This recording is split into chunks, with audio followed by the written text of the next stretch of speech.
opposition between Vish and Mars. I have to act to satisfy both.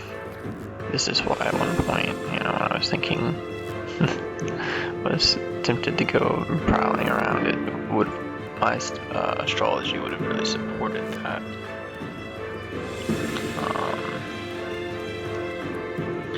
Mercury, Neptune opposition. When I speak, I have to speak of higher things, or there has to be a lot of speech about higher things. Hence why complex spiritual topics I tend to want to communicate effectively. Sun Rahu conjunction, opposition with Uranus.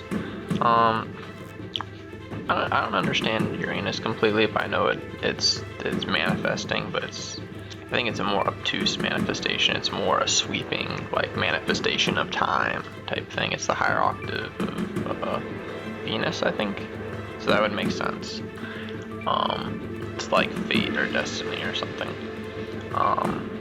So I really can't do any work to harmonize the generational planets. The generational planets just are what they are. But I think then the work has to be to harmonize my Sun Rahu with that. So I have to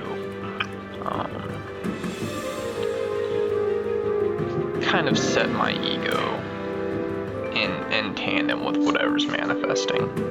But see so this is what's activating when I drink.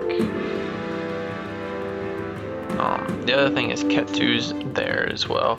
So this is right now I'm speaking of the really direct oppositions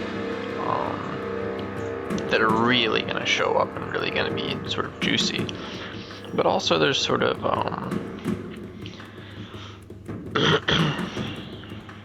more broadly, Sun, Mercury, Venus, and North Node are all opposing South Node, Neptune, and Uranus on the other side. So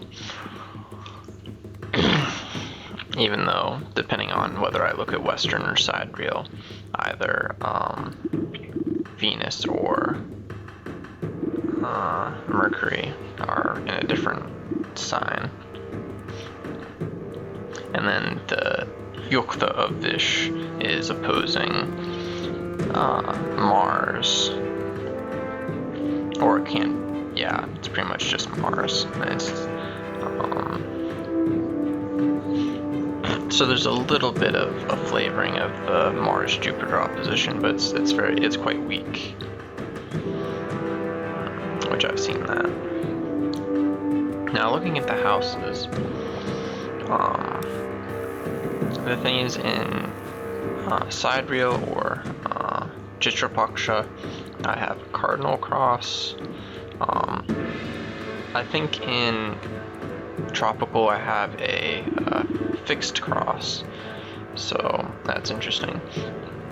I'm gonna have to figure out what the difference is basically between how I can use both charts together. I'm starting to feel like I can look at, maybe I can try tropical and use the sort of the concepts in tropical. I think I'm going to try switching to tropical for a little while, because my guess is it might be more powerful for immediate stuff and for the immediate day-to-day life things. And Chitrapaksha is maybe better for the major themes of life. I've read that somewhere, so might as well see if it's true. It's not a huge difference, but in tropical,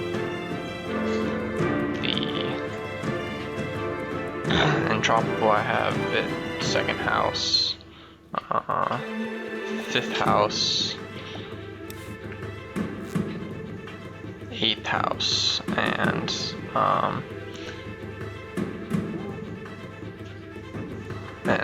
right in the middle of 11th, 12th house.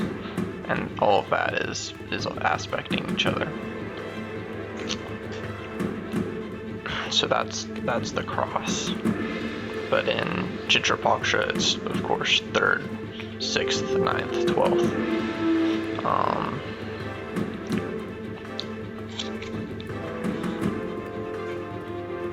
I think if we look at it whole sign, it's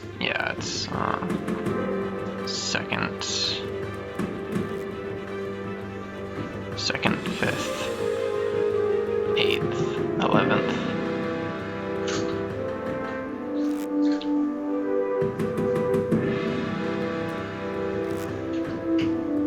Interesting. Anyways.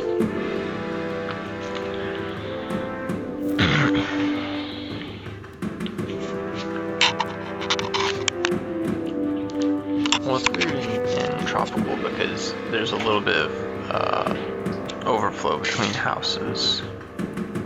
Because I think it's only like 25 degrees added, because it's nice and square in Chitrapaksha, but in tropical it's a little bit more wobbly, which I think is maybe a little more interesting.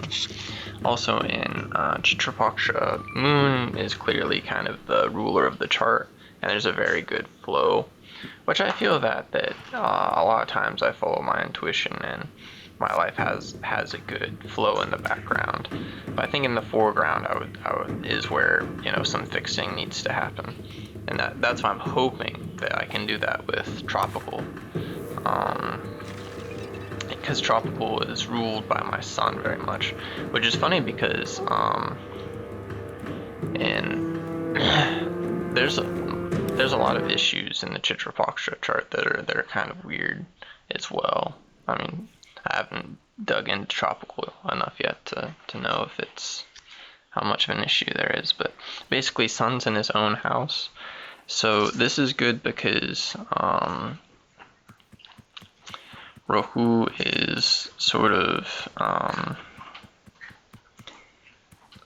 so Rahu is eclipsing sun while sun's in his own house, so it's not quite as bad.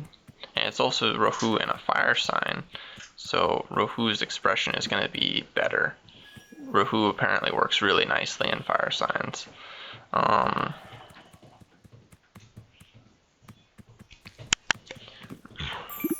He's also conjunct with, he's pretty close to Mercury, or close enough.